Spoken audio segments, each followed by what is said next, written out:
Good afternoon to everyone. My name is Vandana.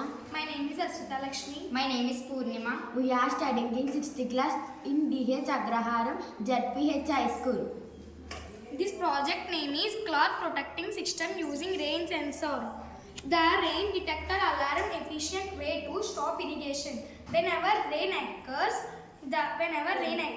it is also used in home automation by users to recline their belongings close windows. When she will continue.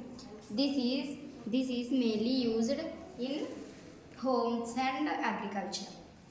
She will continue.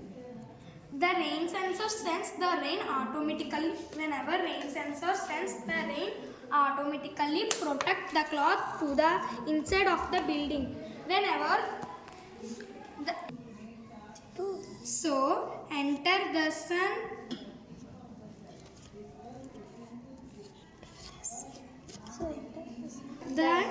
Enter the sun. The cloth come outside. So this project belongs to School Innovation Marathon 2024. Thank you.